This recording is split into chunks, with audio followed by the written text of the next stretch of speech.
തഹദീസ് എന്ന പേരിൽ കോഴിക്കോട് കഴിഞ്ഞൊരു സെമിനാറിൽ വിഷയം അവതരിപ്പിക്കാമെന്നേറ്റിരുന്നെങ്കിലും അന്ന് വ്യക്തിപരമായ കാരണങ്ങൾ കൊണ്ട് ആ സെമിനാറിൽ പങ്കെടുക്കാൻ കഴിഞ്ഞില്ല.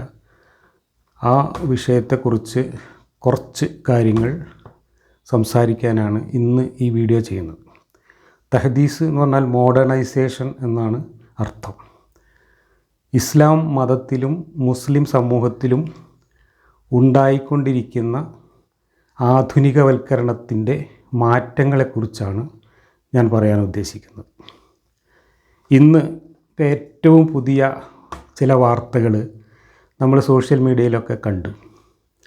മുസ്ലിം പെൺകുട്ടികളുടെ വിവാഹം നടത്തുന്ന രീതിയിൽ ചില ആളുകൾ വലിയ മാറ്റം വരുത്തിയിരിക്കുന്നു. വിപ്ലവകരമായ മാറ്റം എന്നൊക്കെ അതിൻ്റെ സംഘാടകർ അവകാശപ്പെടുമ്പോൾ മുസ്ലിം യാഥാസ്ഥിതിക സമൂഹം, ഫണ്ടമെൻ്റലിസ്റ്റുകൾ, മൗലികവാദികളെല്ലാം കൂട്ടത്തോടെ അവർക്കെതിരായിട്ട് അനിസ്ലാമികത്വവും കുഫറും നിരീശ്വരവാദവുമൊക്കെ ആരോപിച്ചുകൊണ്ട് രംഗത്ത് വരുന്ന കാഴ്ചയും കാണുന്നുണ്ട്. അതിൽ രണ്ട് തരത്തിലുള്ള വിവാഹങ്ങളാണ് ഇപ്പോൾ അടുത്ത കാലത്ത് കണ്ടത്. ഒന്ന്, പെൺകുട്ടികളുടെ വിവാഹത്തിന് സാധാരണ ഇസ്ലാമിക ചടങ്ങനുസരിച്ച് നിക്കാഹ് നടക്കുമ്പോൾ അവിടെ ആ വിവാഹിതയാവുന്ന പെൺകുട്ടിയോ മറ്റു സ്ത്രീകളോ ഒന്നും ആ സ്റ്റേജിൽ ഇരിക്കാൻ പാടില്ല. പുരുഷന്മാർ മാത്രം ഇരുന്നു കൊണ്ട് നടക്കുന്ന ഒരു കച്ചവടമാണ് മുസ്ലിം സമുദായത്തിലെ നിക്കാഹ് എന്ന വിവാഹം.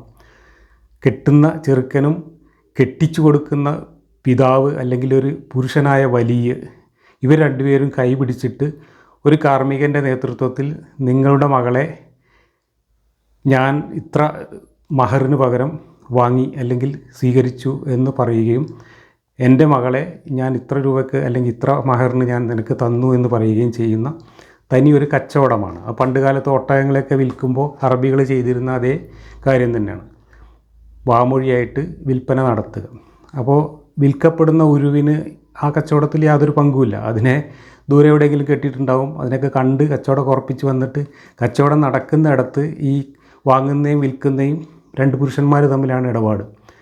ആ കല്യാണത്തിന് പകരം ഇന്ന് കുറേ സ്ഥലങ്ങളിലൊക്കെ ഈ വിവാഹം നടക്കുന്ന വേദിയിൽ തന്നെ ഈ വധുവിനെ കൂടി ഇരുത്തിക്കൊണ്ട് വധുവിൻ്റെ അച്ഛനും പിന്നെ കെട്ടുന്ന ചെറുക്കനും കൂടി കച്ചവടം നടത്തുന്ന ഒരു രീതിയിലേക്ക്, ഒരു വധുവിനെ ആ സ്റ്റേജിൽ ഇരുത്തുക എന്ന രീതിയിലേക്കുള്ള ഒരു മാറ്റം ചില സ്ഥലങ്ങളിൽ നമ്മൾ കണ്ടു. അതിനും മതയാഥാസ്ഥിതികർ വലിയ എതിർപ്പുമായിട്ട് രംഗത്തുണ്ട്.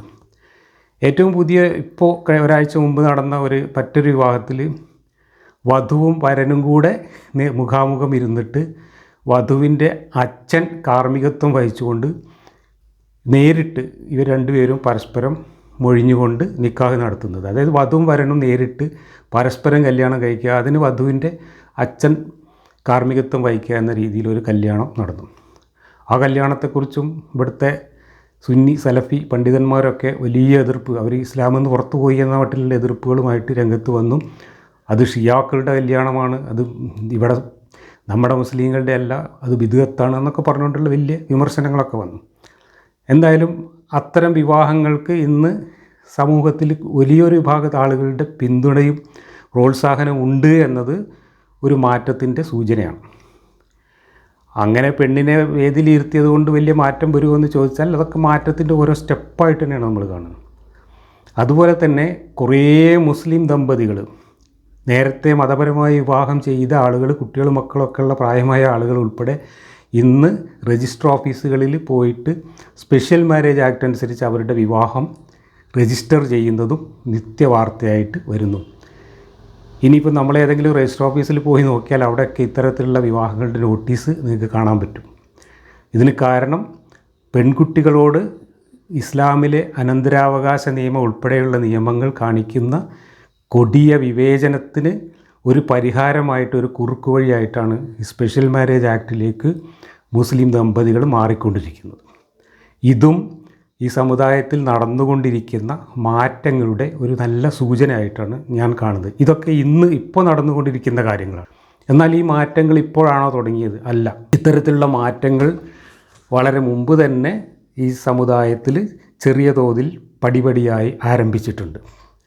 ആ മാറ്റങ്ങൾ എത്രത്തോളം എന്ന് നിരീക്ഷിക്കണമെങ്കിൽ നമ്മളൊരു ദീർഘകാല അടിസ്ഥാനത്തിൽ ഈ സമൂഹത്തെ നിരീക്ഷിക്കേണ്ടതുണ്ട്. അത് കുറഞ്ഞ കാലം ഒരു 8-10 വർഷം മാത്രം നിരീക്ഷിച്ചാൽ ആ മാറ്റത്തിൻ്റെ വളരെ ചെറിയ രൂപങ്ങൾ മാത്രമേ നമുക്ക് പ്രകടമായിട്ട് കാണാൻ കഴിയുള്ളൂ. എന്നാൽ ഒരു 50 കൊല്ലമൊക്കെ ദൈർഘ്യമുള്ളൊരു കാലം ഈ സമുദായത്തിൽ നടന്നിട്ടുള്ള മാറ്റങ്ങളെ നിരീക്ഷിച്ചാൽ, ഉദാഹരണത്തിന് ഞാനിപ്പോൾ എനിക്ക് ഒരു 67 വയസ്സ് കഴിഞ്ഞു. ഒരു 17-18 വയസ്സ് കാലം മുതൽ ഈ സമുദായത്തിൽ നടക്കുന്ന ഇത്തരം കാര്യങ്ങളൊക്കെ വളരെ സൂക്ഷ്മമായി തന്നെ നിരീക്ഷിക്കുകയും വിലയിരുത്തുകയും ചെയ്യുന്ന ഒരാളാണ് ഞാൻ.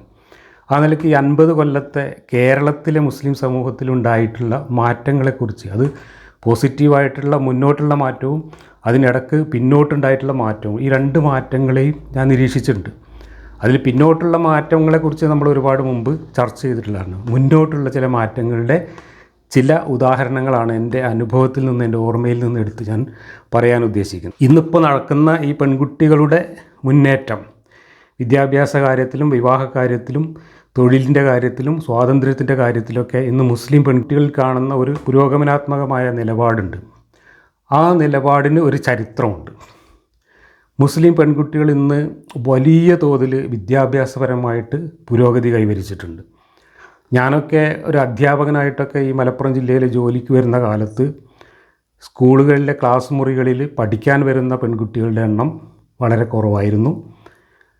അതുപോലെ തന്നെ അധ്യാപകരായിട്ടും മറ്റു ജോലികളിലുമൊക്കെ മുസ്ലിം സ്ത്രീകളുടെ സാന്നിധ്യവും അന്ന് വളരെ നാമമാത്രമായിട്ടായിരുന്നു. എന്നാൽ ഇന്ന് നമ്മൾ അധ്യാപക മേഖലയിലൊക്കെ പോയി നോക്കിക്കഴിഞ്ഞാൽ ഈ പ്രദേശങ്ങളിലൊക്കെ ഏറ്റവും കൂടുതൽ മുസ്ലിം ടീച്ചർമാരാണ് ജോലി ചെയ്യുന്നതായി നമുക്ക് കാണാൻ പറ്റുക. അതുപോലെ തന്നെ മുസ്ലിം പെൺകുട്ടികൾ വിദ്യാഭ്യാസ രംഗത്ത് അവരുടെ സാന്നിധ്യം മാത്രമല്ല, വിദ്യാഭ്യാസ രംഗത്ത് വലിയ നേട്ടങ്ങൾ കൈവരിച്ചുകൊണ്ട് കേരളത്തിലൊക്കെ ഈ അക്കാദമിക രംഗത്തും അല്ലാത്ത രംഗത്തുമൊക്കെ മറ്റു സമുദായങ്ങളെ അപേക്ഷിച്ച് വളരെ മുന്നിലേക്ക് മുസ്ലിം പെൺകുട്ടികൾ എത്തുന്ന കാഴ്ചയും ഇന്ന് നമ്മൾ കാണുന്നുണ്ട്. അതിനൊക്കെ പിന്നിൽ ഒരുപാട് പ്രയത്നങ്ങളുടെ ചരിത്രമുണ്ട്. നമ്മളെപ്പോലെയുള്ള വിദ്യാഭ്യാസ പ്രവർത്തകരൊക്കെ ആ രംഗത്ത് നടത്തിയിട്ടുള്ള സേവനങ്ങൾ, ഇവിടുത്തെ ആയിരക്കണക്കിന് അധ്യാപകരും വിദ്യാഭ്യാസ പ്രവർത്തകരും നടത്തിയിട്ടുള്ള കഠിനമായ പ്രയത്നങ്ങളൊക്കെ ഇതിൻ്റെ പിന്നിലുണ്ട്. അതേസമയത്ത് ഇവിടുത്തെ രാഷ്ട്രീയ പാർട്ടികൾ, മുസ്ലിം ലീഗ് ഉൾപ്പെടെയുള്ള രാഷ്ട്രീയ പാർട്ടികളും ഒരു വേള മുജാഹിദ് പോലെയുള്ള ഈ അന്ന് പുരോഗമനം പറഞ്ഞിരുന്ന മതപ്രസ്ഥാനങ്ങളൊക്കെ പെൺകുട്ടികളുടെ വിദ്യാഭ്യാസത്തിനൊക്കെ ആദ്യകാലത്ത് കുറച്ച് പ്രോത്സാഹനമൊക്കെ നൽകിയിട്ടുണ്ട്. അവരുടെ പങ്കും നമ്മൾ ചെറുതായി കാണുന്നില്ല.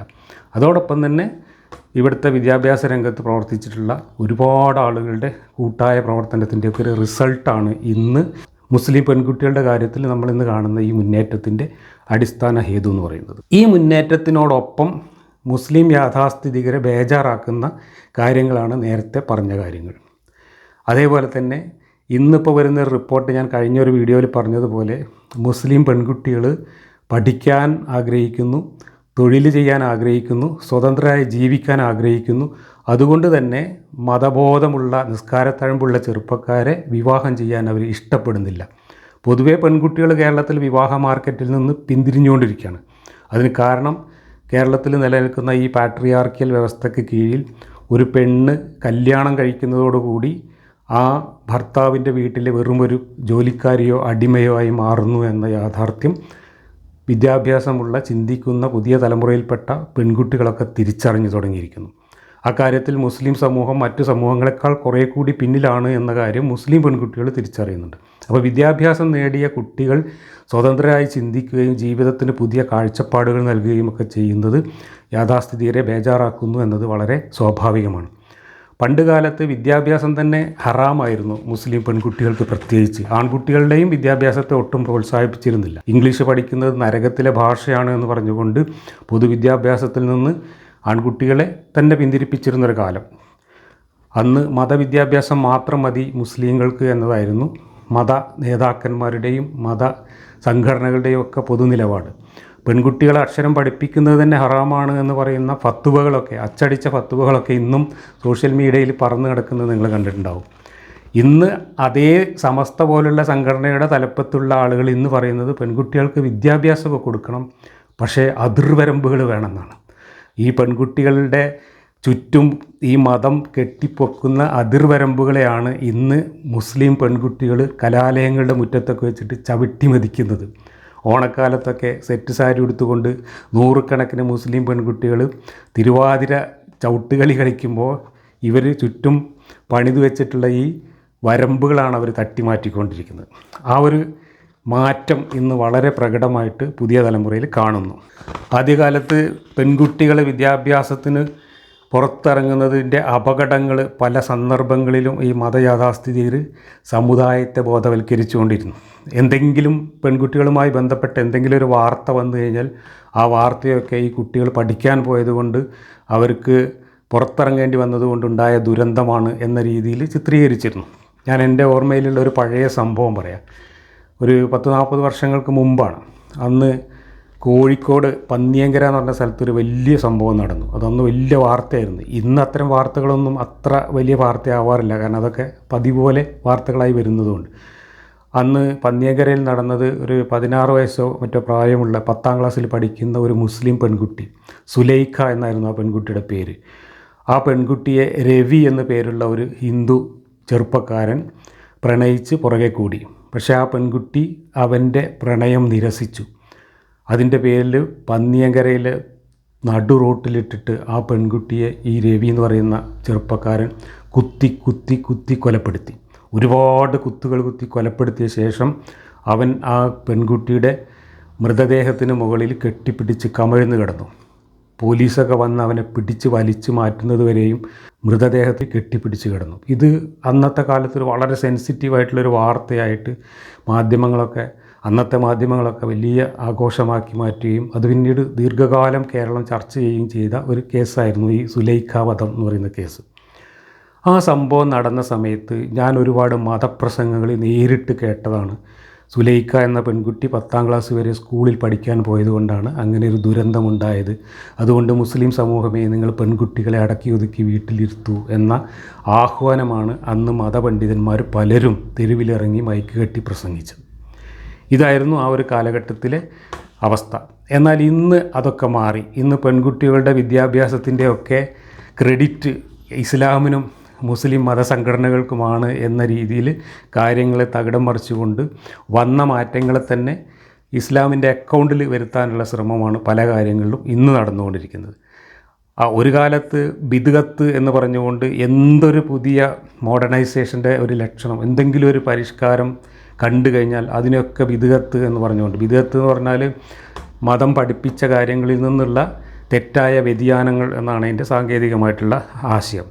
അങ്ങനെയുള്ള ബിദ്അത്തുകൾ എന്ന് പറഞ്ഞുകൊണ്ട് ഒരു കാലത്ത് ഇവിടെ ശാസ്ത്ര സാങ്കേതിക വിദ്യയിലും വിദ്യാരംഗത്തും മറ്റു പല രംഗങ്ങളിലും വന്നിട്ടുള്ള ചെറിയ ചെറിയ മാറ്റങ്ങളെല്ലാം പുറംതിരിഞ്ഞ് നിന്ന് എതിർത്ത ഒരു ചരിത്രമാണ് ഇവിടുത്തെ മുസ്ലിം യാഥാസ്ഥിതികത്വത്തിനുള്ളത്.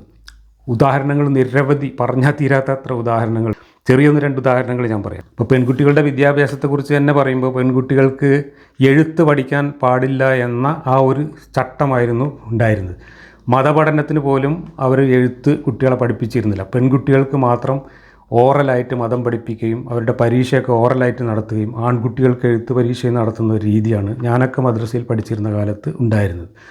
അതുപോലെ തന്നെ മദ്രസയിൽ നടക്കുന്ന എന്തെങ്കിലും കലാപരമായിട്ടുള്ള പരിപാടികൾ, മതപ്രസംഗം മത്സരം, ഖുർആൻ പാരായണ മത്സരം തുടങ്ങിയിട്ടുള്ള കാര്യങ്ങളൊക്കെ നടത്തുകയാണെങ്കിൽ അതിലൊക്കെ ആൺകുട്ടികൾ മാത്രമേ പങ്കെടുക്കുകയുള്ളൂ. പിന്നെ നബിദിനത്തിൽ റോട്ടിലിറങ്ങിയിട്ടുള്ള റാലിയും ജാഥയും നടത്തുമ്പോൾ ആ റാലിയിൽ പെൺകുട്ടികളെ പങ്കെടുപ്പിക്കില്ല.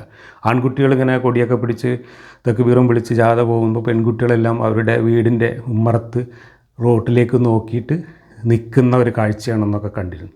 ഇതിലൊക്കെ പിന്നീട് മാറ്റങ്ങൾ വന്നു. ഇന്നിപ്പോൾ ഈ വക കാര്യങ്ങളിലൊക്കെ പെൺകുട്ടികളെയും പങ്കെടുപ്പിക്കാൻ തുടങ്ങിയിട്ടുണ്ട്. ഈ പറയുന്ന യാഥാസ്ഥിതികരായിട്ടുള്ള ആൾക്കാർ തന്നെ അവരെയൊക്കെ പങ്കെടുപ്പിക്കാൻ തുടങ്ങിയിട്ട്.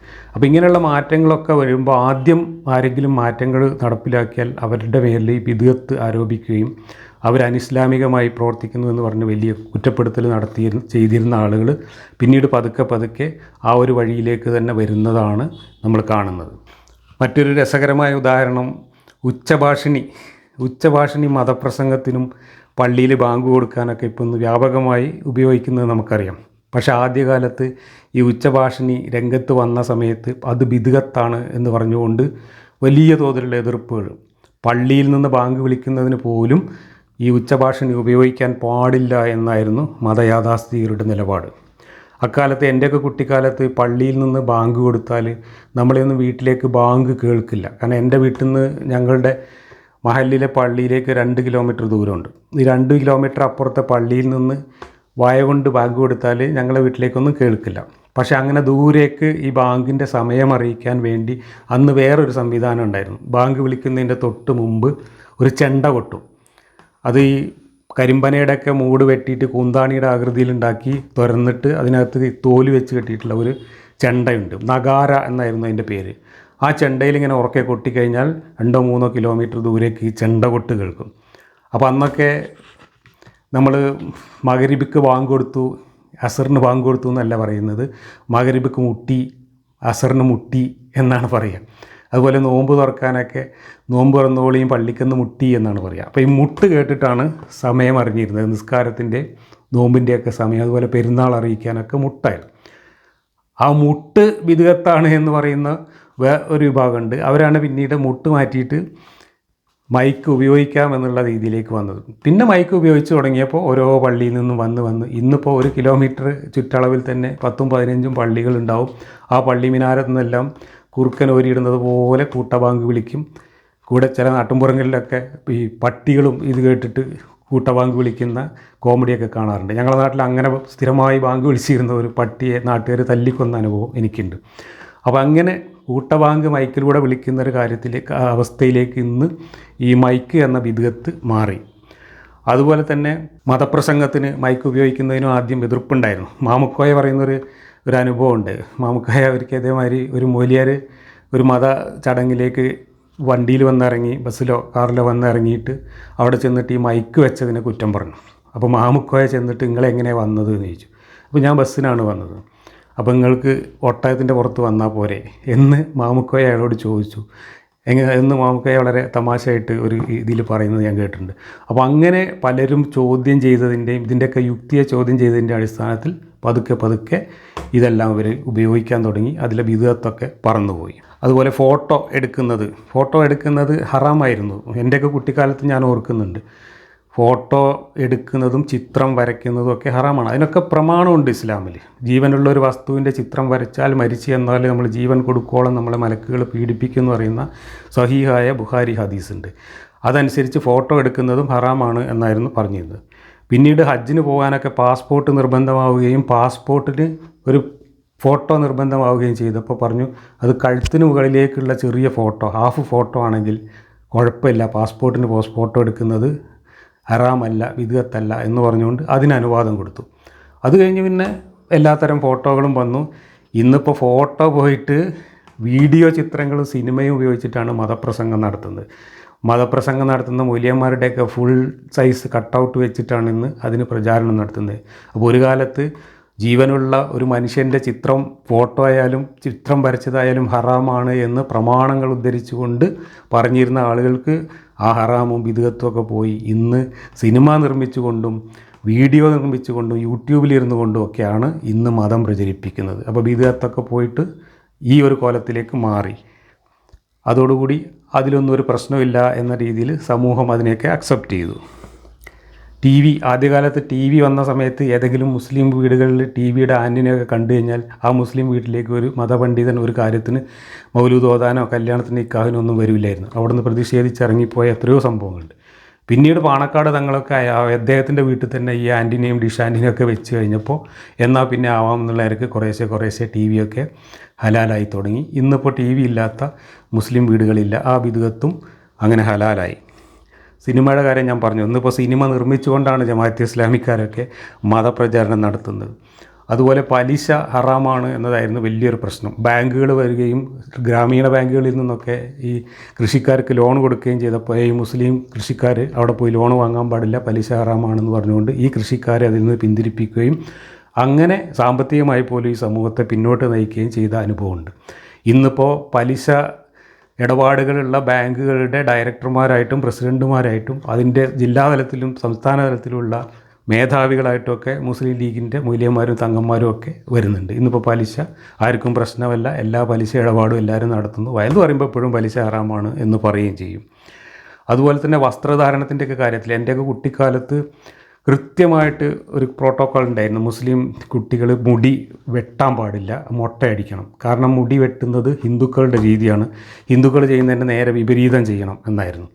അതുപോലെ തന്നെ എല്ലാ കാര്യത്തിലും വസ്ത്രം ധരിക്കുന്നത് അവർ ധരിക്കുന്നത് പോലുള്ള വസ്ത്രങ്ങൾ ധരിക്കാൻ പാടില്ല, അതിന് വിപരീതമായിട്ടുള്ള വസ്ത്രങ്ങൾ ധരിക്കണം, അണ്ടർവെയർ ധരിക്കാൻ പാടില്ല, ഇങ്ങനെ ഒരുപാട് ചട്ടങ്ങളുണ്ടായിരുന്നു. ഇതെല്ലാം ഇന്ന് മാറിപ്പോയി. ഇന്നിപ്പോൾ അങ്ങനെയുള്ള യാതൊരു കാര്യം ആർക്കും ഓർമ്മ പോലും ഇല്ല. ഓരോരുത്തരും അവരവർക്ക് ഇഷ്ടമുള്ള കാര്യങ്ങൾ ചെയ്യുന്നു, വസ്ത്രം ധരിക്കുന്നു. പക്ഷേ മൗലവിമാർ വയത് പറയുമ്പോൾ ഇപ്പോഴും പഴയ കിതാബിലുള്ള കാര്യങ്ങളൊക്കെ ഇങ്ങനെ പറഞ്ഞുകൊണ്ടിരിക്കും. ഈ മൗലവിമാരുടെ വയതിനൊന്നും ഇന്ന് ഈ സമുദായം ഒരു വിലയും കൽപ്പിക്കുന്നില്ല, അവരെയൊക്കെ പുച്ഛിച്ച് തള്ളുന്നു എന്നതാണ് ഇന്ന് കലാലയ മുറ്റങ്ങളിലൊക്കെ നമ്മൾ കാണുന്നത്. അതുപോലെ ചികിത്സ, ആരോഗ്യരംഗത്ത് ഒരുപാട് പ്രശ്നങ്ങൾ ഈ മതയാഥാസ്ഥികത്വത്തിൻ്റെ തടസ്സം നിൽക്കൽ കാരണം ഈ സമുദായം അനുഭവിച്ചിട്ടുണ്ട്. എത്രയോ സ്ത്രീകൾ പ്രസവത്തോടനുബന്ധിച്ച് മരണപ്പെട്ടു പോയിട്ടുണ്ട്. കാരണം പ്രസവം ആശുപത്രിയിൽ നിന്ന് ചെയ്യാൻ പാടില്ല, പ്രസവം വീട്ടിൽ നിന്ന് ചെയ്യണം എന്നുള്ള ഇപ്പോഴും അങ്ങനെ പ്രചരിപ്പിക്കുന്ന ആളുകളുണ്ട്. ഇപ്പോൾ അടുത്ത കാലത്ത് അങ്ങനെ ഒരു മുസ്ലിം സ്ത്രീ പ്രസവത്തോടനുബന്ധിച്ച് മരിച്ച വാർത്ത നമ്മളെല്ലാം ചർച്ച ചെയ്തതാണ്. അങ്ങനെ പ്രസവം നിർത്തുക എന്ന് പറയുന്ന സന്താന നിയന്ത്രണം, അതിനെയും ഒരു കാലത്ത് വലിയ തോതിൽ എതിർത്തിരുന്നു. പക്ഷേ ഇന്ന് ഏത് ഒരു മതപണ്ഡിതൻ്റെ വീട്ടിൽ നിന്നായാലും അവരുടെ സ്ത്രീകൾ ഒന്നോ രണ്ടോ പ്രസവിച്ച് കഴിഞ്ഞാൽ പിന്നെ ആരും അറിയാതെ ആശുപത്രിയിൽ വെച്ചിട്ട് ഈ സ്ത്രീകളെ വന്ധ്യംകരണം ചെയ്യുന്നതാണ് ഇന്ന് കാണുന്നത്. പിന്നെ അതിനെക്കുറിച്ച് പലതുപോലും പറയുന്നതൊക്കെ ഇപ്പോൾ നിർത്തിയിട്ടുണ്ട്. ചികിത്സ തന്നെ ഹറാമായിരുന്നൊരു കാലത്ത് മന്ത്രിച്ചൂതൽ മാത്രമായിരുന്നു ചികിത്സ. ആശുപത്രി കൊണ്ടുപോകുന്നതിനൊക്കെ നിരുത്സാഹപ്പെടുത്തിയിരുന്നൊരു കാലം എൻ്റെയൊക്കെ കുട്ടിക്കാലത്ത് ഞാൻ കണ്ടിട്ടുണ്ട്, അനുഭവിച്ചിട്ടുണ്ട്. അതുപോലെ നമ്മുടെ ഇപ്പോൾ മുച്ചിറി, പല്ല്, പൊങ്ങിയ പല്ല്, ഇതൊക്കെ പ്ലാസ്റ്റിക് സർജറി പോലെയുള്ള കാര്യങ്ങൾ ചെയ്ത് നേരെയാക്കുന്നതിനും പൊന്തിയ പല്ല് കമ്പി കെട്ടി താഴ്ത്തുന്ന ഇന്നത്തെ സംവിധാനത്തിനും അതുപോലെയുള്ള കാര്യങ്ങൾക്കൊക്കെ സൗന്ദര്യവൽക്കരണത്തിന് വേണ്ടി ചെയ്യുന്ന സർജറികളും അതുപോലെയുള്ള ചികിത്സകളുമൊക്കെ ഹറാമാണ് എന്ന് മതപുസ്തകങ്ങളിൽ എഴുതി വച്ചിട്ടുണ്ട്. അതനുസരിച്ച് അതിനെയൊക്കെ ഒരു കാലത്ത് ഒരു വലിയ തോതിൽ നിയന്ത്രിച്ചിരുന്നു, അതിനൊക്കെ എതിരായിരുന്നു. പക്ഷേ ഇന്ന് മുസ്ലിം പത്രങ്ങളിൽ പോലും പ്ലാസ്റ്റിക് സർജറിയുടെയൊക്കെ പോരിശ പറയുന്ന ലേഖനങ്ങൾ വരുന്നു, അതിനെയൊക്കെ പ്രോത്സാഹിപ്പിക്കുന്ന തരത്തിലുള്ള പ്രചാരണങ്ങൾ വരുന്നു. ആ രീതിയിലേക്ക് കാര്യങ്ങൾ മാറിയിട്ടുണ്ട്.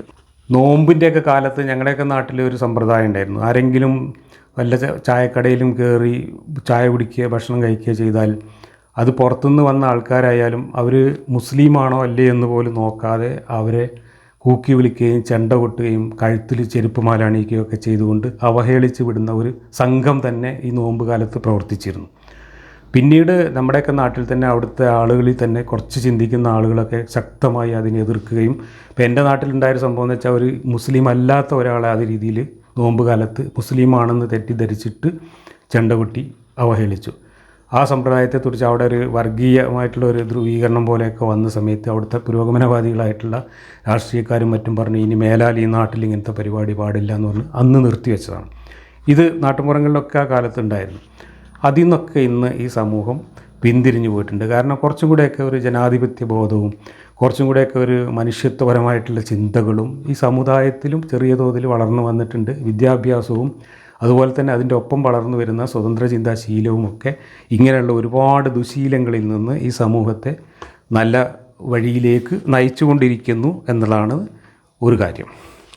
അതുപോലെ ഒരു മുസ്ലിം മരണപ്പെട്ടു കഴിഞ്ഞാൽ സ്ത്രീകളാണ് മരിച്ചതെങ്കിൽ പുരുഷന്മാർക്കൊന്നും ആ മയ്യത്ത് കാണാനുള്ള അവകാശമില്ല. അപ്പോൾ ഒരുമിച്ച് ജോലി ചെയ്തിരുന്ന, ഇപ്പോൾ നമ്മുടെയൊക്കെ മാതിരി ഒരേ സ്ഥാപനത്തിൽ ജോലി ചെയ്തിരുന്ന ഒരു ടീച്ചർ മരിച്ചു കഴിഞ്ഞാൽ സ്വാഭാവികമായിട്ടും ആ ടീച്ചറുടെ ഒരു മരണശേഷം ഒന്ന് പോയി കാണാൻ എല്ലാവർക്കും സഹപ്രവർത്തകർക്കും വിദ്യാർത്ഥികൾക്കൊക്കെ ഒരാഗ്രഹം ഉണ്ടാവും. അങ്ങനെ ചെന്ന് കഴിഞ്ഞാൽ പോലും കാണിച്ചു കൊടുക്കില്ല. അത് മരിച്ച ഒരു സ്ത്രീയെ ഒരു പുരുഷൻ, അന്യപുരുഷനോ കുട്ടികൾ പോലും കാണുന്നത്, അതുമാത്രമല്ല മറ്റു മതക്കാരായ സ്ത്രീകൾ കാണുന്നത് പോലും ഹറാമാണ് എന്ന് പറഞ്ഞുകൊണ്ട് അതിനെയൊക്കെ തടഞ്ഞിരുന്നു. ഇപ്പോഴും അങ്ങനെ തടയുന്ന ധാരാളം പേരുണ്ട്. പക്ഷേ പല കുടുംബങ്ങളിലും ഇന്ന് സ്ത്രീ മരിച്ചാലും പുരുഷൻ മരിച്ചാലും എല്ലാവർക്കും, സ്ത്രീകൾക്കും പുരുഷന്മാർക്കും ഒക്കെ നേരിട്ട് ചെന്ന് കാണാനും അന്ത്യോപചാരം അർപ്പിക്കാനും ഒക്കെയുള്ള സൗകര്യങ്ങൾ മുസ്ലിം വീടുകളിൽ തന്നെ ഇന്ന് ഒരുക്കുന്നുണ്ട്.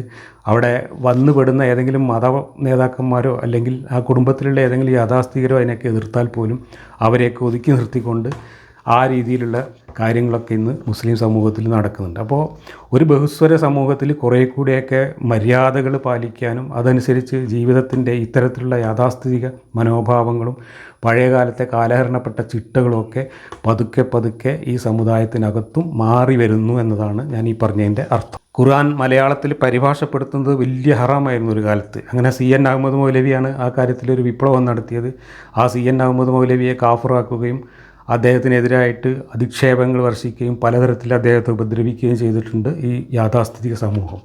പക്ഷേ അദ്ദേഹം വളരെ ധീരമായി തന്നെ ആ നിലപാട് സ്വീകരിക്കുകയും അദ്ദേഹത്തിൻ്റെതായ വ്യാഖ്യാനങ്ങൾ സഹിതം ഖുർആനും ഹദീസും ഒക്കെ മലയാളത്തിൽ പരിഭാഷപ്പെടുത്തുകയും ചെയ്തു. അത് ധാരാളം ആളുകൾ വായിക്കുകയും അദ്ദേഹത്തിൻ്റെ വഴിയിലേക്ക് മുസ്ലിം സമൂഹം മാറുകയും ചെയ്യുന്നു എന്ന് കണ്ടപ്പോൾ അതിന് മറുപടി എന്നോണം സുന്നികളും മുജാഹിദുകളും ഒക്കെ ഖുർആൻ പരിഭാഷയും വ്യാഖ്യാനം ഇറക്കി. എന്നിട്ട് എല്ലാ വ്യാഖ്യാനങ്ങളും ഇപ്പോൾ നമ്മൾ വായിക്കുന്ന അമാനി മൗലവിയുടെ മുജാഹിദ് തഫ്സീറിലും കൂറ്റനാടിൻ്റെ സുന്നി തഫ്സീറിലൊക്കെ പല വ്യാഖ്യാനങ്ങളും ഈ CN അഹമ്മദ് മൗലവിക്ക് മറുപടിയായിട്ട് എഴുതിയിട്ടുള്ളതാണ്.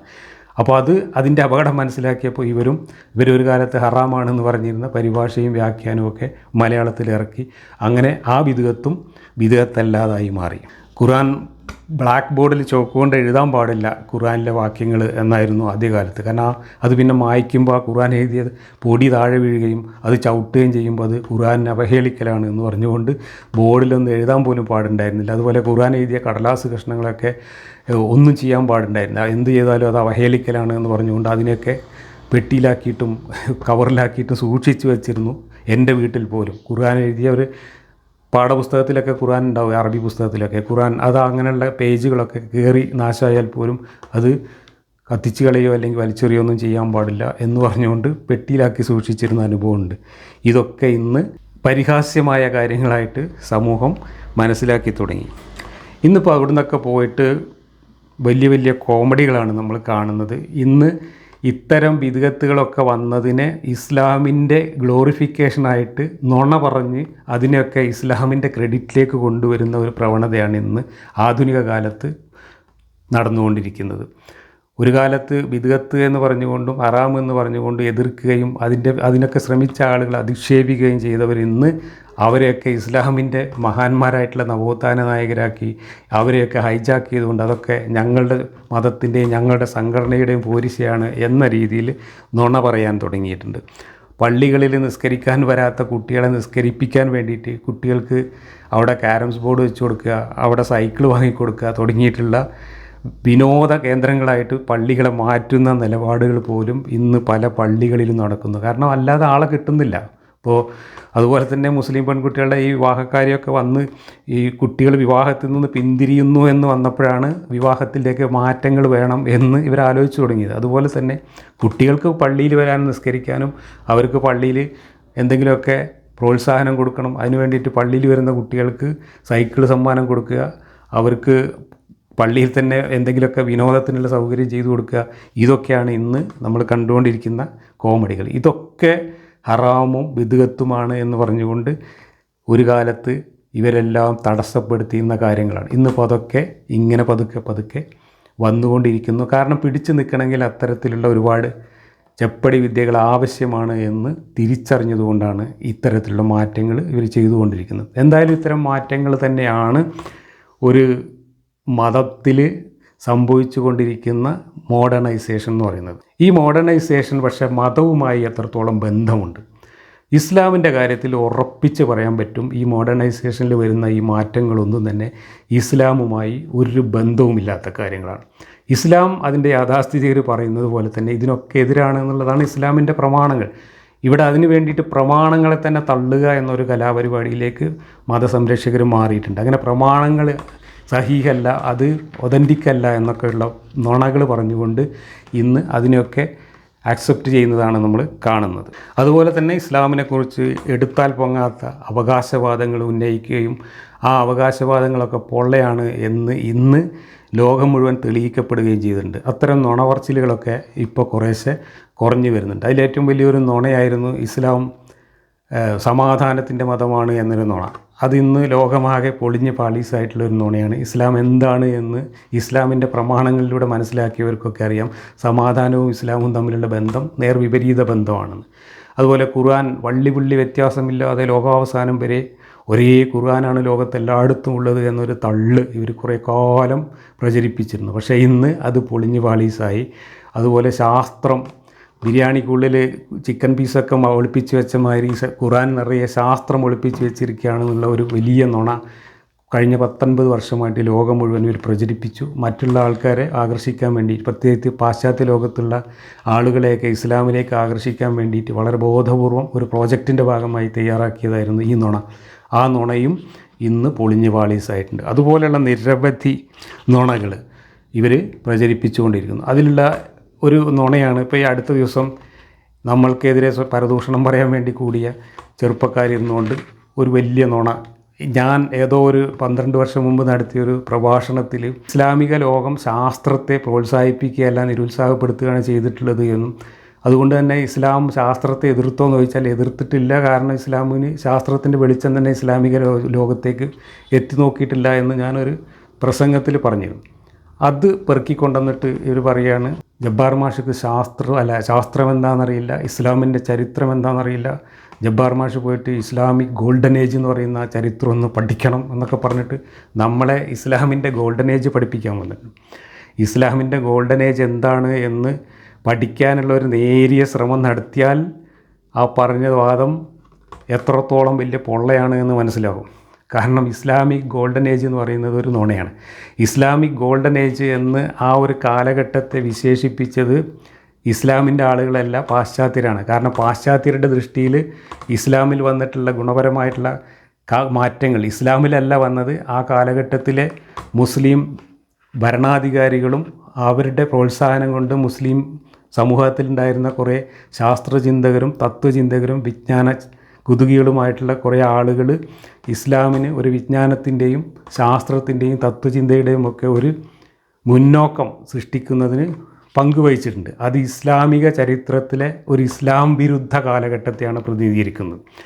ഇസ്ലാമിലെ ഗോൾഡൻ ഏജ് അല്ല അത്. ഇസ്ലാമിനെ സംബന്ധിച്ചിടത്തോളം ഇസ്ലാമിൻ്റെ ഡാർക്ക് ഏജാണ്. ഈ അബ്ബാസിയ ഭരണകാലത്തൊക്കെ അന്നത്തെ ഭരണാധികാരികളായിരുന്ന പല ഖലീഫമാരും നിരീശ്വരവാദികളോ അല്ലെങ്കിൽ മതനിഷേധികളോ ആയിരുന്നു. ആ കാലഘട്ടത്തിൽ അവരുടെ കൊട്ടാരങ്ങളിലൊക്കെ അവർ നിരീശ്വരവാദികളും മതനിഷേധികളുമായ തത്വചിന്തകരെയും ശാസ്ത്രജ്ഞന്മാരെയൊക്കെ ആസ്ഥാന ബുദ്ധിജീവികളായിട്ട് വാഴിക്കുകയും പുറത്തു നിന്ന് ഇസ്ലാമിന് പുറത്തു നിന്ന് വിജ്ഞാനത്തെ അവരുടെ നാടുകളിലേക്കും മുസ്ലിം സമൂഹത്തിലേക്കും എത്തിക്കാൻ വേണ്ടിയുള്ള ബോധപൂർവമായ ശ്രമങ്ങളും നടത്തി. അങ്ങനെയാണ് ഇസ്ലാമിക് ഗോൾഡൻ ഏജ് എന്നുള്ള ആ ഒരു കാലഘട്ടത്തിൽ ഒരുപാട് ശാസ്ത്രജ്ഞന്മാരും ഒരുപാട് തത്വചിന്തകരും ഒരുപാട് വിജ്ഞാനികളും ഒക്കെ ഉണ്ടായത്. ആ വിജ്ഞാനത്തിൻ്റെയും തത്വചിന്തയുടെയും ശാസ്ത്രത്തിൻ്റെയും ഒക്കെ ചരിത്രം നമ്മൾ പരിശോധിച്ചാൽ അതിൽ പങ്കുകൊണ്ടിട്ടുള്ള മഹാന്മാരായിട്ടുള്ള ആളുകളെക്കുറിച്ചൊക്കെ അവരുടെ ജീവചരിത്രമൊക്കെ പരിശോധിച്ചാൽ മതി.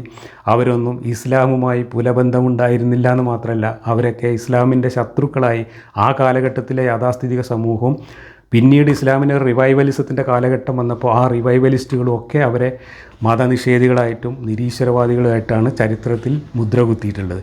മാത്രമല്ല ആ കാലഘട്ടത്തിൽ തന്നെ അങ്ങനെയുള്ള ആളുകളെയൊക്കെ ഒരുപാട് ഉപദ്രവിച്ചതിൻ്റെയും കഥ, കൊല്ലപ്പെട്ടവരും കയ്യും കാലും വെട്ടപ്പെട്ടവരും ഒക്കെ ആയിട്ടുള്ള ആൾക്കാർ ഈ ഗണത്തിൽപ്പെടുന്നവർ ആ കാലഘട്ടത്തിലുണ്ട്. അന്ന് ഭരണാധികാരികളായി വന്ന പല ആളുകളും ഹാറൂൺ റഷീദിനെ പോലെയുള്ള മഹ്മൂദിനെ പോലെയുള്ള ഭരണാധികാരികൾ പലരും ശരിയായ സെക്യുലർ ചിന്തയുള്ളവരായിരുന്നു. അവർ ഇസ്ലാമിൻ്റെ ലോകത്ത് നിന്ന് പുറത്ത് കടന്നിട്ട് അവിടേക്ക് ഇന്ത്യൻ ഫിലോസഫി അടക്കം ഗ്രീക്ക് ഫിലോസഫിയിൽ നിന്നും പേർഷ്യൻ ഫിലോസഫിയിൽ നിന്നുമൊക്കെ അന്നത്തെ തത്വചിന്തകളും ശാസ്ത്രവിജ്ഞാനവുമൊക്കെ അറബി ഭാഷയിലേക്ക് ഭാഷാന്തരം ചെയ്ത് ഈ മുസ്ലിം ലോകത്ത് പ്രചരിപ്പിക്കാൻ അവർ നടത്തിയ ശ്രമത്തിൻ്റെ ഫലമായിട്ടാണ് അങ്ങനെയുള്ള കുറേ മുന്നേറ്റങ്ങൾ ആ ഒരു കാലഘട്ടത്തിൽ, അതൊരു നീണ്ട കാലഘട്ടത്തിൽ ഉണ്ടായത്. അന്നത്തെ ഭരണാധികാരികളുടെ പ്രോത്സാഹനവും അവരുടെ സഹായവും കാരണമാണ് അത് സംഭവിച്ചത്. അക്കാലത്ത് സ്വതന്ത്ര ചിന്തകരായിട്ടുള്ള ആളുകൾ ഒരുപാട് പേര് രംഗത്ത് വന്നു.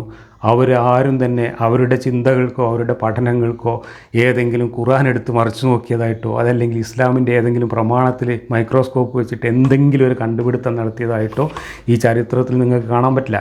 മറിച്ച് പുറം ലോകത്ത് നിന്ന്, ഗ്രീക്കിൽ നിന്നും പേർഷ്യയിൽ നിന്നും അതുപോലെ മറ്റു പ്രദേശങ്ങളിൽ നിന്ന്, ഇന്ത്യയിൽ നിന്നടക്കമുള്ള ഈ പറയുന്ന വിജ്ഞാനത്തിൻ്റെ എല്ലാം സ്രോതസ്സുകൾ കണ്ടെത്തി അതെല്ലാം ഭാഷാന്തരം ചെയ്ത് നമ്മുടെ ഇന്ത്യൻ ഫിലോസഫിയിൽ തന്നെ നമ്മുടെ വേദങ്ങളും ഭഗവത്ഗീതയും അങ്ങനെയുള്ള പല ഗ്രന്ഥങ്ങളും അന്ന് അറബി ഭാഷയിലേക്ക് ഈ പ്രദേശങ്ങളിൽ ഭാഷാന്തരം ചെയ്യപ്പെട്ടിട്ടുണ്ട്. അതുപോലെ ഗ്രീക്ക് ഫിലോസഫിയിൽ നിന്നൊക്കെ ഒരുപാട് ഭാഷാന്തരങ്ങൾ വന്നിട്ടുണ്ട്. അങ്ങനെ അതിൽ നിന്നൊക്കെ ആർജിച്ച അറിവിൻ്റെ അടിസ്ഥാനത്തിലാണ് ഈ ശാസ്ത്ര മുന്നേറ്റവും വിജ്ഞാന മുന്നേറ്റവും ആ കാലഘട്ടത്തിലുണ്ടായത്.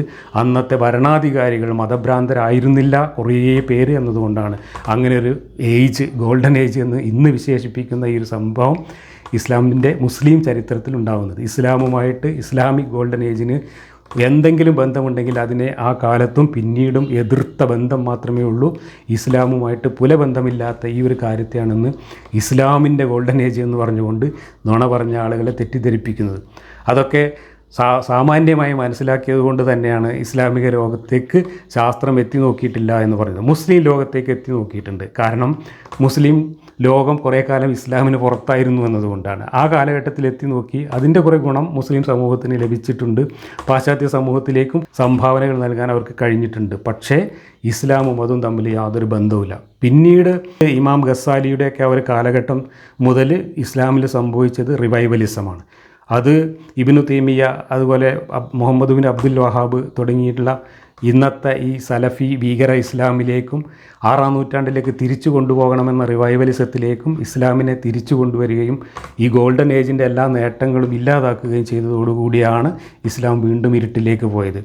യഥാർത്ഥത്തിൽ ഇസ്ലാമിൻ്റെ ഗോൾഡൻ ഏജ് എന്ന് പറയുന്നത് ഈ കാലഘട്ടമാണ്. ഇസ്ലാമിൻ്റെ റിവൈവലിസത്തിൻ്റെ കാലഘട്ടമാണ്. അതല്ലെങ്കിൽ മുഹമ്മദ് നബിയൊക്കെ ജീവിച്ചിരുന്ന, നബിയൊക്കെ നടപ്പിലാക്കിയിരുന്ന ഇസ്ലാമിൻ്റെ കാലഘട്ടമാണ്. അതല്ലാതെ ഗോൾഡൻ ഏജ് എന്ന് പറയുന്ന കാലം ഇസ്ലാമിൻ്റെ ഗോൾഡൻ ഏജ് അല്ല. അത് മതേതരത്വത്തിൻ്റെയും സെക്കുലറിസത്തിൻ്റെയും ജനാധിപത്യത്തിൻ്റെയും വിജ്ഞാനത്തിൻ്റെയും ഒക്കെ ഗോൾഡൻ ഏജ് ആയിരുന്നു. ആ ഗോൾഡൻ ഏജിലേക്ക് വെളിച്ചം കടത്തിയത് ഇസ്ലാമിൽ നിന്ന് പുറത്തു വന്നവരാണ്. ഇസ്ലാമിൻ്റെ അറിവിൻ്റെ എല്ലാ സ്രോതസ്സും അട്ടത്ത് കെട്ടിവെച്ചിട്ട്, ഖുർആനും ഹദീസൊക്കെ ചാക്കിൽ കെട്ടിവെച്ചിട്ട് പുറം ലോകത്ത് നിന്ന് അറിവിനെ സ്വീകരിക്കാൻ തയ്യാറായവരാണ് ഇസ്ലാമിക് ഗോൾഡൻ ഏജിൻ്റെ യഥാർത്ഥ ഉപജ്ഞാതാക്കൾ എന്ന് പറയുന്നത്. ഈ വസ്തുതകളൊക്കെ ഇതിൽ പറയുന്ന ഏതെങ്കിലും ഒരാൾ, ഇപ്പോൾ അവിസന്ന അതുപോലെയുള്ള ശാസ്ത്രജ്ഞന്മാരുടെയൊക്കെ ജീവചരിത്രം ഒന്ന് എടുത്ത് നോക്കിയാൽ മതി. അവരെയൊക്കെ നിരീശ്വരവാദികളിൽ നിന്ന് മുദ്ര കുത്തിയതാണ് ഇസ്ലാമിൻ്റെ ചരിത്രത്തിൽ നമ്മൾ കാണുന്നത്. അവരൊക്കെ സത്യത്തിൽ മതത്തെ തള്ളിപ്പറഞ്ഞവരുമാണ്. ഖുർആൻ ദൈവത്തിൻ്റെ ഗ്രന്ഥമല്ല എന്ന് പറഞ്ഞ ആളാണ് അവിസന്ന. മുഹമ്മദ് ദൈവത്തിൻ്റെ ദൂതനല്ല എന്ന് പറഞ്ഞ ആളാണ്. അതുപോലെ തന്നെ വിധിവിശ്വാസത്തെയൊക്കെ ശക്തിയുക്തം എതിർത്തവരാണ് ആ കാലത്തിൽ. മുത്തസില എന്ന് പറയുന്ന ഒരു സ്വതന്ത്ര ചിന്താ യുക്തിവാദ വിഭാഗം തന്നെ ആ കാലഘട്ടത്തിൽ ഉണ്ടായിരുന്നു. ആ ഗ്രൂപ്പിനാണ് അന്നത്തെ ഭരണാധികാരികൾ മതത്തിൻ്റെ ചുമതല ഏൽപ്പിച്ചിരുന്നത്. യാഥാസ്ഥികരെയൊക്കെ മാറ്റി നിർത്തിയിട്ട് മുത്തസിലി വിഭാഗത്തിൽപ്പെട്ട സ്വതന്ത്ര ചിന്തകരെയാണ് ഇസ്ലാമിൻ്റെ നേതൃത്വത്തിലേക്ക് കൊണ്ടുവരാൻ ആ കാലഘട്ടത്തിലെ പല ഭരണാധികാരികളും ശ്രമിച്ചത്. അതിൻ്റെയൊക്കെ ഫലമായിട്ടാണ് ഗോൾഡൻ ഏജ് എന്ന് പറയുന്ന ഒരു ഏജ് മുസ്ലിം ചരിത്രത്തിലുണ്ടായത്, മുസ്ലിം ലോകത്തുണ്ടായത്. അത് ഇസ്ലാമിൻ്റെ ഗോൾഡൻ ഏജ് അല്ല, ഇസ്ലാമിൻ്റെ ഡാർക്ക് ഏജാണ്. ഇതുപോലുള്ള ഒരുപാട് നുണകൾ പറഞ്ഞുകൊണ്ടാണ് ഇന്ന് ഇസ്ലാമിൻ്റെ ആളുകൾ ഈ മാറ്റങ്ങളെല്ലാം, ഗുണപരമായിട്ട് സമൂഹത്തിലുണ്ടായ മാറ്റങ്ങളെയൊക്കെ ഹൈജാക്ക് ചെയ്തുകൊണ്ട് ഇസ്ലാമിനെ വെളുപ്പിക്കാൻ ശ്രമിക്കുന്നത്. അവരുടെ ഉദ്ദേശ്യശുദ്ധി നല്ലതാണെങ്കിൽ നമ്മളതിനെ ചോദ്യം ചെയ്യുന്നില്ല. പക്ഷേ ഈ മതത്തെയും അന്ധവിശ്വാസങ്ങളെയും അതിൻ്റെ ആയുസ് നീട്ടിക്കൊണ്ട് നിലനിർത്തുക എന്ന പ്രതിലോമപരമായ ലക്ഷ്യം വെച്ചുകൊണ്ടാണ് ഇന്നും ഇത്തരത്തിലുള്ള നുണപ്രചാരണങ്ങൾ നടത്തുന്നത്. അതിനെല്ലാം തുറന്നു കാണിക്കുക തന്നെ ചെയ്യും. അത് തുറന്നു കാണിച്ചുകൊണ്ടിരിക്കാൻ ഇന്ന് ആയിരക്കണക്കിന് ആളുകൾ മതത്തിൽ നിന്ന് പുറത്തു വന്നുകൊണ്ടിരിക്കുന്നു. അതുകൊണ്ട് തന്നെ ഇനി നിങ്ങൾക്ക് പെൺകുട്ടികളുടെ വിദ്യാഭ്യാസം തടയാനോ സ്വതന്ത്ര ചിന്തയെ തടഞ്ഞു നിർത്താനോ ഒന്നും സാധ്യമാവില്ല. ഈ സോഷ്യൽ മീഡിയ കാലം എന്ന് പറയുന്നത് യഥാർത്ഥത്തിൽ ഇസ്ലാമിൻ്റെ ഗോൾഡൻ ഏജായിട്ട് മാറിക്കൊണ്ടിരിക്കുകയാണ്. നാളെ ഒരു പക്ഷേ ഒരു 10-25 വർഷം കഴിഞ്ഞ് ഇതിൻ്റെയൊക്കെ ചരിത്രം എഴുതുന്ന ഇസ്ലാമിസ്റ്റുകൾ തന്നെ ഇസ്ലാമിൻ്റെ കേരളത്തിലെ ഏറ്റവും നല്ല ഗോൾഡൻ ഏജ് എന്ന് പറയുന്നത് സോഷ്യൽ മീഡിയ കാലത്ത് എക്സ് മുസ്ലിം മൂവ്മെൻ്റൊക്കെ ഉണ്ടായ ഇസ്ലാം വിരുദ്ധമായിട്ടുള്ള വലിയ പ്രചാരണം നടന്ന കാലഘട്ടമാണ് എന്ന് നാളെ ചരിത്രത്തിൽ ഇവർ തന്നെ രേഖപ്പെടുത്തും. ഇന്ന് ഇസ്ലാമിനെതിരെ വിമർശനങ്ങൾ ഉന്നയിക്കുന്ന നമ്മളെപ്പോലുള്ള ആളുകളൊക്കെ ഇവർക്ക് നവോത്ഥാന നായകരായിട്ട് മാറുമെന്ന കാര്യത്തിൽ എനിക്ക് തർക്കമൊന്നുമില്ല. അങ്ങനെയാണ് ചരിത്രം മുന്നോട്ട് വന്നിട്ടുള്ളത്. ഈ മാറ്റങ്ങൾ എല്ലാ സമൂഹങ്ങളിലും ഉണ്ടാവുന്നു, മുസ്ലിം സമൂഹത്തിലും ഉണ്ടാവുന്നുണ്ട്. ഈ മാറ്റങ്ങളെ ത്വരിതപ്പെടുത്തുന്നതിന് പരോക്ഷമായിട്ട് സഹായിക്കുന്നു എന്നതാണ് നമ്മളൊക്കെ നടത്തുന്ന ഒരു പ്രവർത്തനം. മതം ഉപേക്ഷിക്കുക എന്ന പ്രക്രിയയാണ് യഥാർത്ഥത്തിൽ ഇവിടെ നടക്കുന്നത്. അല്ലാതെ മതത്തെ പരിഷ്കരിക്കുകയല്ല. മതം പരിഷ്കരിക്കണമെങ്കിൽ, ഇസ്ലാം പോലുള്ളൊരു മതം പരിഷ്കരിക്കണമെങ്കിൽ ആ മതത്തിലുള്ള പല കാര്യങ്ങളെയും മനുഷ്യരെടുത്ത് തോട്ടിലെറിയേണ്ടി വരും. അങ്ങനെ തോട്ടിലെറിഞ്ഞ് ഘട്ടം ഘട്ടമായി തോട്ടിലെറിഞ്ഞുകൊണ്ടിരുന്നതിൻ്റെ ചരിത്രമാണ് നമ്മൾ പറഞ്ഞത്. ഇതെല്ലാം മതപ്രമാണങ്ങൾക്കെതിരാണ് ഈ മാറ്റങ്ങളെല്ലാം. അപ്പോൾ മതം കാലത്തിന് യോജിച്ചതല്ല എന്നും കാലഹരണപ്പെട്ടതാണെന്നും ആധുനിക ധാർമ്മിക മൂല്യങ്ങൾക്ക് നിരക്കാത്തതാണെന്നും മതത്തിൻ്റെ ഇത്തരം ചട്ടങ്ങളും നിയമങ്ങളും ഒക്കെ മാറ്റേണ്ടതുണ്ട് എന്ന് മനസ്സിലാക്കിയ സ്വതന്ത്ര ചിന്തകരായിട്ടുള്ള ആളുകൾ ഈ ചട്ടങ്ങളൊക്കെ ജീവിതത്തിൽ നിന്ന് പറിച്ച് ദൂരെ എറിഞ്ഞുകൊണ്ടിരിക്കുന്ന, ഘട്ടം ഘട്ടമായി ഇതെല്ലാം പറിച്ചെറിഞ്ഞുകൊണ്ടിരിക്കുന്ന ഒരു പ്രക്രിയയാണ് നടക്കുന്നത്. മതം ഉപേക്ഷിച്ചു മനുഷ്യരാവുക എന്ന പ്രക്രിയയാണ് ഇവിടെ നടക്കുന്നത്. മനുഷ്യർ എന്ന് പറഞ്ഞാൽ നന്മയിൽ നിന്ന് കൂടുതൽ നന്മയിലേക്ക് മുന്നേറുന്ന ആധുനിക മനുഷ്യൻ എന്ന അർത്ഥത്തിലാണ് മനുഷ്യരാവുക എന്ന് നമ്മൾ പ്രയോഗിക്കുന്നത്. അതല്ലാതെ ഇവർ ഇതിനു മുമ്പ് മനുഷ്യന്മാരല്ലായിരുന്നു, വേറെ സ്പീഷീസ് ആയിരുന്നു എന്ന വ്യാഖ്യാനവും ഒന്നായിട്ട് വരണ്ട. മനുഷ്യർ കൂടുതൽ നല്ല മനുഷ്യരായി മാറണമെങ്കിൽ ഇതുപോലെയുള്ള കാലഹരണപ്പെട്ട മനുഷ്യനിർമ്മിതമായ മതത്തിൻ്റെ അന്ധകാരത്തിൻ്റേതായ ചട്ടങ്ങളും നിയമങ്ങളും ഒക്കെ മനുഷ്യർ വലിച്ചെറിഞ്ഞ് കാലത്തിനനുസരിച്ച് മുന്നോട്ട് പോവുക തന്നെ വേണം. അതുതന്നെയാണ് സംഭവിച്ചുകൊണ്ടിരിക്കുന്നത്. അതിൽ നിന്ന് പൂർണ്ണമായിട്ട് മാറി നിൽക്കാൻ ഇസ്ലാമിനോ മുസ്ലിം സമൂഹത്തിനോ മാത്രമായിട്ട് കഴിയില്ല എന്നാണ് ഇതിൽ നിന്നൊക്കെ നമ്മൾ മനസ്സിലാക്കുന്നത്. ഈ മാറ്റങ്ങളെ പ്രോത്സാഹിപ്പിക്കുക, ഈ മാറ്റങ്ങളെ ത്വരിതപ്പെടുത്തുക എന്ന ചുമതല നിർവഹിക്കാൻ മതത്തിനെതിരായിട്ട്, മതത്തിൻ്റെ അന്ധവിശ്വാസങ്ങൾക്കെതിരായിട്ട്, മതയാഥാസ്ഥിതികത്വത്തിനെതിരായിട്ട് ശക്തമായ ആശയ പോരാട്ടം തുടരേണ്ടതുണ്ട് എന്നാണ് ഇതിലൂടെ നമുക്ക് പറയാനുള്ളത്.